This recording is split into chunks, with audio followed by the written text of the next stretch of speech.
And eventually I did actually have to have time off work, which I hated, because that's not in my ethos. I wasn't going to give in. There's no giving in with me, I'm afraid. I fight everything. So you were really struggling to stay at work, which is, you know, admirable, and usually actually helps somebody's outlook and their quality of life if they can stay at work. I think that was okay to a point, but where I work as well, a lot of it is, you know, sort of work which I was doing wasn't always the most helpful either, really. Because there are lots of medical things going on. Yes, that's it. A lot of unwell people there. Oh, yeah, this is it. Yeah, I found it sometimes a bit of a struggle, you know, there that way, but there's always people a lot worse off than you are. Although on the other side of the coin, did you find it still giving you a role while you were most going definitely. there? And I think as well, I know it sounds silly, but I always felt okay going to work, that it's safe, if you like, in a safe environment. There are people around.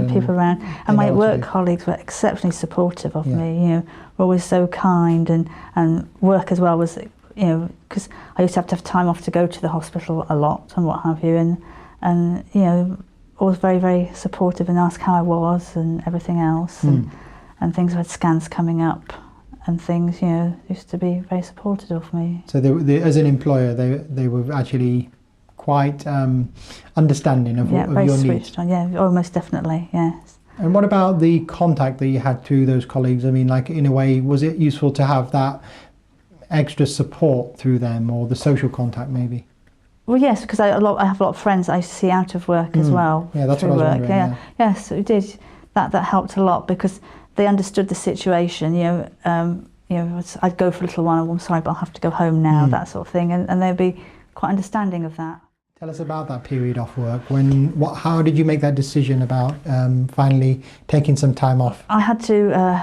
I felt I just couldn't cope anymore. It was just too much. I was so tired. I felt so ill, and it was taking me all my time just to get dressed in the mornings and things like that. I think I just can't do this anymore.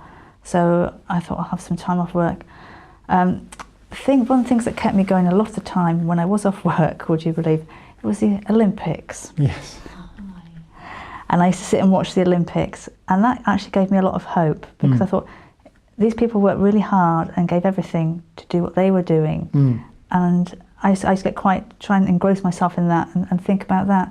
And as well, the Paralympics as well, people have overcome so much to do what they do. Yes. And I'm thinking, well, you know, they're all inspirational in their own way, aren't they? It is.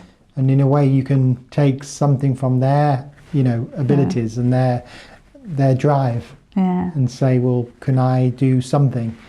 But I wonder whether can you still apply that when your baseline is lower than you want, you know, when you've had that setback?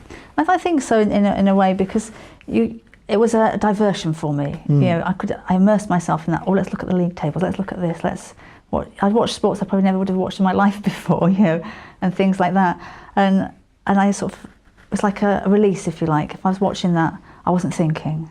You know, I could just, and have something to say to Graham when he came in from work, rather than how are you, or what have you been doing today.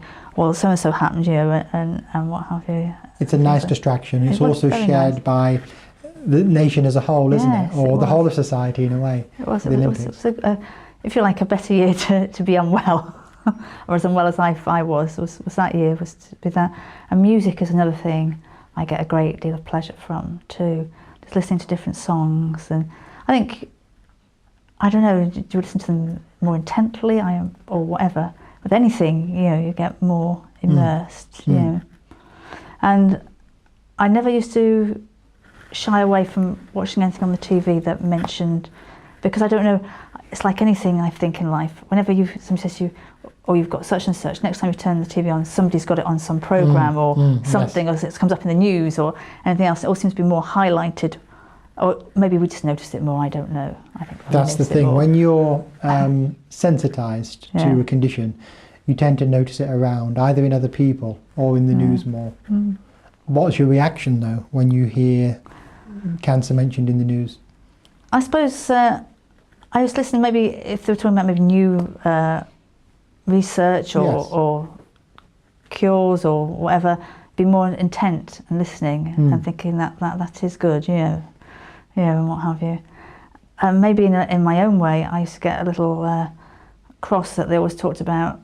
I don't say common cancers, but cancers that a majority of more people seem to have. Then nobody mentioned the cancer that you had, you know. Do you think there should be more coverage for adrenal cancers? No, not really, because I don't suppose there are that many people. Like they say, the research goes, and I do understand that, goes into the ones that I don't know if the word common's not the right word, I don't quite know what is the right word really, the more known cancers, or the greater number of people that get that cancer.